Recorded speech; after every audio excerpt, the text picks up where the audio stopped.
Hey, host team. All right, so this weekend we got a lot going on. So I'm going to go ahead and hit you with some announcements first, and then I'm going to talk to you about something that is really, really near and dear to me. Okay, first of all, time changes. So the Saturday night time has changed. We are no longer 4:30 and 6 o'clock. Now we are 4 o'clock and 5:30. So that means we get to go home earlier. So what does that mean? It means if you're on the Saturday night team and you are with Experience Prep, get here at 3 o'clock. You don't have to get here any earlier than that. The next thing that means is that if you serve at 4 o'clock, you're going to need to be here at 3:25 for huddle. So just keep that in mind. And I'm kind of excited about it. It's going to give me my Saturday night back. Okay, so speaking of what time to be there for huddle, remember that our huddle times changed this week. We are moving back to 35 minutes before the service, but there's a caveat. Okay, so let's say that you're serving at 8:30 on Sunday morning. What time do you get here? You're going to get here 35 minutes before the service. So 7:55. That's when you're going to get here. Okay, now say you're going to serve when there was a service before you and you sat in that service. So say you're serving at 10 o'clock and you generally sit through the 8:30 service. So now what time do you go to huddle? Well, you are going to go after the call to Christ, after people raise their hand. Then the stage communicator is going to come up and say, hey, host team, you're released, go to huddle. And so that's going to hit probably about 32, 33 minutes before the service. And so you'll have the people who were not sitting through that service waiting on you in huddle so that we're ready to go. The second you get there, we're going to do our huddle. And y'all, we are going to get out there and we're going to make a difference. That's what we're going to do. So if you're not sitting in the service before, it's 35 minutes before the service, you need to be at huddle. If you are sitting in the service before, then you're going to wait until the stage communicator dismisses you after the call to Christ. Okay, pretty simple. It's hard to explain, but honestly, it's pretty simple. So this weekend, we are talking about why we do what we do. So it's been a long time since I've actually been able to share with you guys who I am and what I do. A lot of you have been onboarded onto our team and you don't know very much about me. So Kazone is coming up. And I don't know if all of you have been through Kazone or if you know what Kazone is, but basically it's your purpose. It's, when God packaged you in human flesh and put you inside your mother's womb, He also implanted you with a purpose. There's a reason that you're on this planet. There's a reason that He gives you breath and that He gives you life every single day. And if you don't know what your purpose is, then this life is just going to be a lousy existence, because your purpose is what gets you up in the morning. Why do you do what you do? Why are you taking up oxygen on this planet? If you don't know the answer to that, I'm begging you to go to Kazone. It's coming in November. We'll have all the details about it this weekend. But I want to tell you what my Kazone is. And I know that I'm already at 4 minutes. If you'll just please hear my heart for a second. This video might be a little long.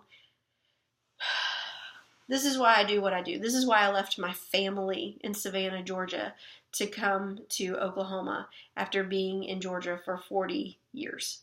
I'm in Oklahoma today because it is important to me that people know Jesus. And I don't mean know Jesus as in, they know He was the Son of God and that He died on a cross and that He was raised to life. That's not what I mean. Let me tell you what I mean. I don't know about you, but I have had some pretty tough times in life. Really tough. I'll give you an example. 10 years ago, I was separated from my husband. And I just remember never being lonely, even though I have been with people all my life. I got married at 19, so I went straight from my daddy's house to my husband's house, and I was quite dependent on having people in my life, in my home. And then it was just me and my kids.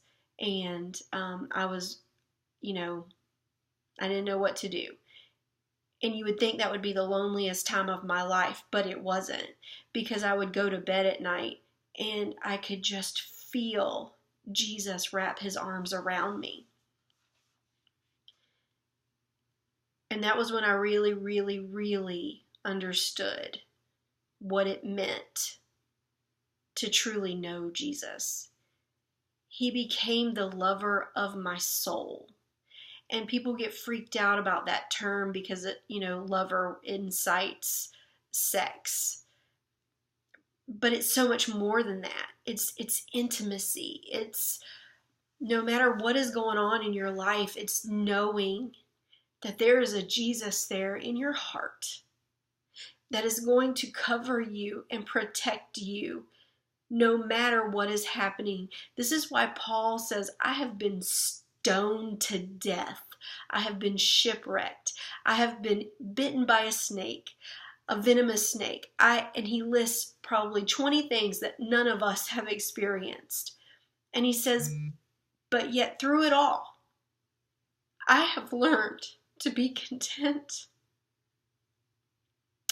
You can't do that if you don't know your purpose. You can't do that if you don't have intimacy with Jesus. It's just impossible. When things happen in life, you have to know Jesus in that intimate way, because he will carry you through those times. And not only that, just to feel his love and his joy. The world can bring us temporary happiness. It can. I go shopping, I get a pair of shoes, and I'm like, oh my gosh, I'm so happy for, 15 minutes. But it's not lasting. But Jesus is lasting. And I remember there was a time when people were like, well, you get to go to heaven. You're saved, you get to go to heaven, and you get to worship Jesus all the time. And I'm going to be honest with you. I would listen to that and be like, sounds boring. What am I going to be doing? What? But here's the thing. When you know Jesus and you have seen him come through and you have seen his goodness and you have felt for yourself his rescue, it's all you want to do is just worship Jesus. But there are people in this world that they don't know that. They've never felt that. And that's my kazone. That's my purpose, so that others can feel the love of Jesus and love him back. Because that's why we were put on this planet, is to love him and to love him back and to love his people. That's the only reason we're here. All the rest of it's fluff. And that's what you need to know. That's my purpose. That's why we do the things we do on the host team. That's why we have after huddles. It's because I want you to grow closer to God's people so that you can grow closer to him. That's why after huddle is so important. That's why we have huddle. A lot of huddles are rah, rah, ree, we're the host team, what? And our huddles are no. How's your heart? Are you growing closer to Jesus? That's what our huddles are about. How can we get you closer to Jesus? That's all I care about. That's all I care about. That is my kazone, to bring people to intimacy with Jesus Christ. That's my kazone. What's your purpose? Does it light you up? I hope it does. We're going to talk about that this weekend. You guys, I adore you. I truly, truly do. And I thank you for being in my life. And I thank you for allowing me to step into your life and to challenge you because you challenge me every single week. All right, you guys, I'll see you 35 minutes before the service or when you're dismissed. See you then, and sorry it was so long. Bye.